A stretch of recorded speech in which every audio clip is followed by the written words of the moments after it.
Running for office day one. Actually, I've already started to figure out how to do this. I have no idea what I'm doing. I'm not a politician. I'm not a treasurer. I'm a real estate agent, okay? But I felt compelled enough to run for office because of what happened in my state when all of the Republicans voted for the gun ban. And most of those Republicans that voted were in my area, including this senator in my district. That's who I'm running against. Okay, he's been senator for 18 years, and he's on Facebook, and I see what he does every day, and he's not really doing anything that's worthy of the amount of money he gets paid. And we need to start repealing laws and nullifying laws, not making new ones. And that's what these guys in office seem to do. They keep coming up with bills to take away more of our liberties and rights, and I don't know why they come up with these things every day. It's like they want to, make a name for themselves, so they say, ooh, what liberty can I take away today? So anyway, I'm going to be taping this experience because, number one, I run Liberty candidates. Number two, I don't know what I'm doing, just like the Liberty candidates didn't. I think I have to reread my book, How to Run for Office on a Liberty platform, so I can learn from my own people.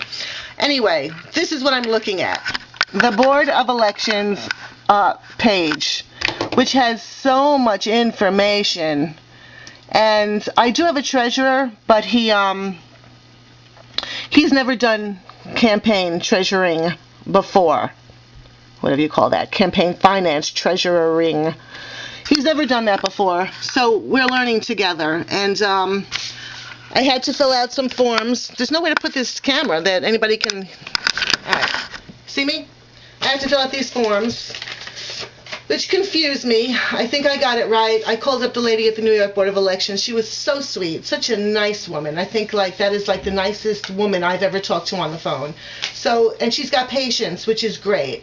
So she told me some information about how to fill out these forms. I have to get it notarized now. Really, there's 3 different forms. I'm making a finance committee or a campaign committee to be able to file every 3 months my donations and things like that.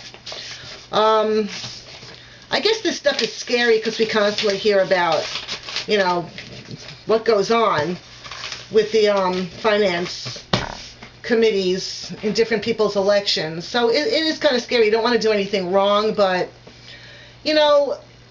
sometimes you just have to jump in and hold your nose and just do it. And if you make a mistake, then you try to amend it. Or I said to her, if I didn't fill this out, are you going to mail it back to me and correct it? And she goes, well, I hope we don't have to. I hope it's right and we don't have to. But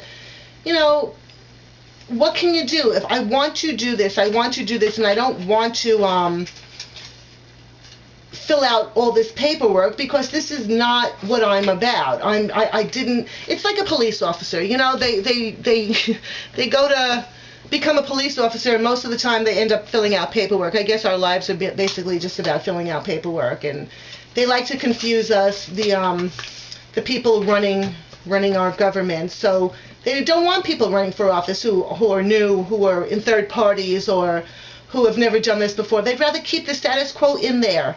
So I think they just make it more and more complicated. It's like a secret society, how do you get in here and figure out the right thing to do it the right way, to run for office. And look, I don't have a lot of money. I can't be paying, the big bucks to people who do this, for John McCain and how am I supposed to pay someone like that? So, I happen to have a CPA who is my friend, and he does my taxes every year, and I talked him into doing this, and I said, well, once you figure it out, then you have a career ahead of you.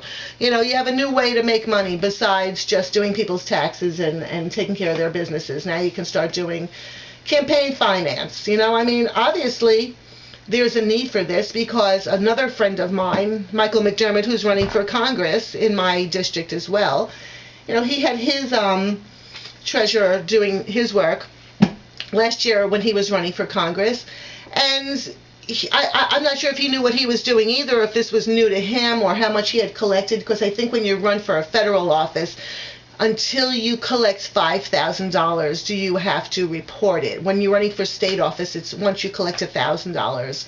And I've already done that, so I need to put this money in the bank. I have checks and things like that, and I need to do it the right way. So anyway, I have to go because my real job, real estate, is calling. I'll be back.